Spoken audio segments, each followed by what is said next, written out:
नमस्कार। आज हम एक ऐसे विषय पर बात करने वाले हैं जो हम सबको कभी ना कभी सोचने पर मजबूर करता है। मौत। और मौत का ख्याल आते ही अक्सर एक डर सा लगता है ना? हाँ, बिल्कुल। जीवन और मृत्यु ये तो जुड़े हुए हैं, पर मृत्यु पर बात करना थोड़ा मुश्किल लगता है ज्यादातर लोगों को। सही कहा। तो आज हमने सोचा कि इसी पर थोड़ी गहराई से बात की जाए। हमारे पास एक अकादमिक शोध है, एक केस स्टडी है असल में। अच्छा? हाँ, सिंगापुर की एक बौद्ध अनुयायी हैं, डॉन। उनकी जीवन पर आधारित है।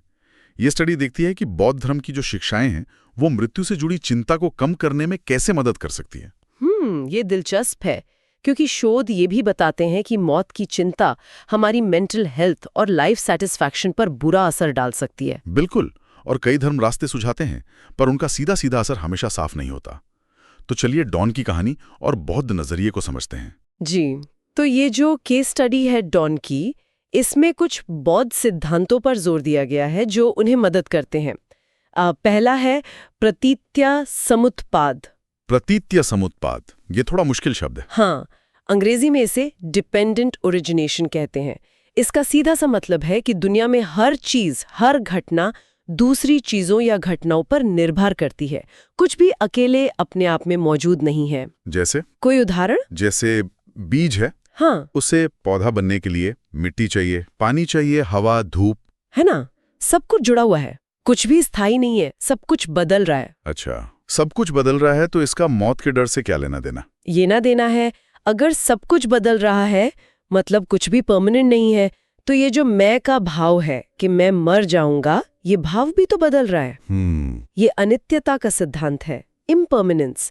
जब हम ये मान लेते हैं कि कुछ भी हमेशा रहने वाला नहीं है, न सुख न दुख न ये शरीर, तो फिर किसी चीज के जाने का या खोने का दुख थोड़ा कम हो जाता है। मतलब चीजों से या शायद खुद से भी बहुत ज्यादा अटैचमेंट ना रखना। डॉन ने इसे कैसे अनुभव किया? डॉन कहती हैं कि जैसे सुंदर फूल खिलता है और फिर मुरझा जाता है, ये प्राकृतिक है। इसे स्वीकार करना उन्हें जीवन के सुख और दुख दोनों को अपनाने में मदद करता है। वो कहती हैं, जीवन में दुख और सुख दोनों हैं, लेकिन ये सब गुजर जाएंगे, कुछ भी परमानेंट नहीं है। ये नजरिया तो बिल्कुल अलग है।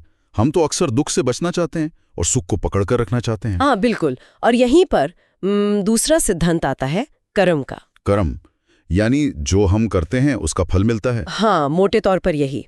हमारे आज के अनुभव, चाहे अच्छे हों या बुरे, वो हमारे पिछले कर्मों का नतीजा है, इस जीवन के या पिछले जन्मों के भी। तो ये तो भाग्यवादी होने जैसा नहीं है कि सब किस्मत में लिखा है। नहीं नहीं, भाग्यवादी नहीं, बल्कि ये जिम्मेदारी लेना सिखाता है, अपने कर्मों की जिम्मेदारी। और जो हो रहा है उसे शांति से स्वीकार करने की ताकत देता है, क्योंकि वो किसी कारण से हो रहा है। अच्छा, तो अगर डॉन के साथ कुछ बुरा हुआ तो उन्होंने उसे कर्म का फल माना? हाँ, एक तरह से। बल्कि उन्होंने नफरत करने की बजाय करुणा दिखाई।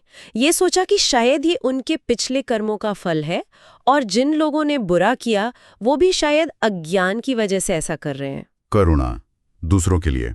दूसरों के लिए भी और खुद के लिए भी। वो कहती हैं कि सबसे जरूरी है लगातार खुद के प्रति और दूसरों के प्रति करुणा बनाए रखना। ये जो अनित्यता वाली समझ है ना, वो हमें कम स्वार्थी बनाती है और दूसरों के दुख को समझने में मदद करती है। करुणा, ये वाकई शक्तिशाली विचार है।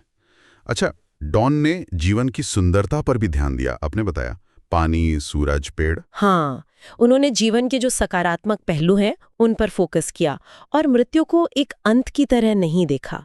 तो फिर किस तरह देखा?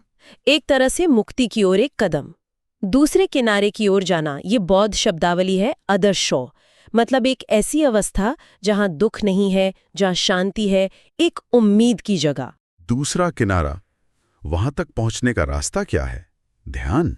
जी हाँ, ध्यान, मेडिटेशन एक बहुत जरूरी अभ्यास है, खास तौर पर विपश्यना ध्यान, जिसे इनसाइट मेडिटेशन कहते हैं। विपश्यना, ये क्या है? विपश्यना का मतलब है चीजों को, अपने मन को, अपनी सांसों को ठीक वैसे ही देखना जैसी वो असल में है, बिना किसी लाग लपेट के, बिना पसंद नापसंद के, बस साक्षी भाव से देखना। और इससे क्या होता है?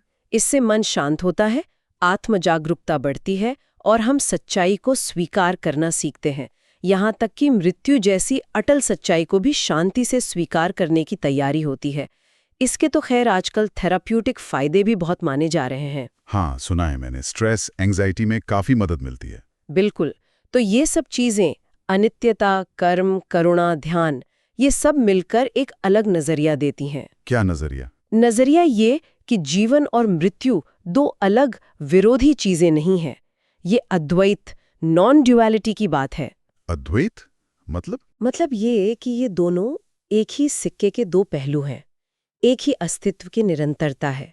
शरीर इस जीवन की एक अभिव्यक्ति है, तो मृत्यु अगली अभिव्यक्ति की ओर एक पड़ाव मात्र है। कोई अंत नहीं है, बस रूप बदल रहा है। तो वो जो हार का भाव है कि कुछ खो गया, वो कम हो जाता है। हाँ, क्योंकि अगर कुछ स्थायी है ही नहीं तो खोया क्या? सब कुछ तो बदल ही रहा है।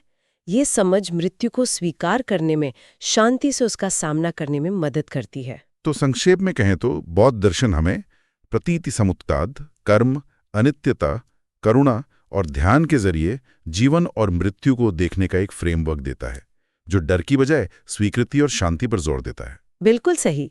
जैसा हमने डॉन के अनुभव से भी देखा, ये डर को खत्म नहीं करता शायद, पर उसे मैनेज करना, उसके साथ जीना सिखाता है।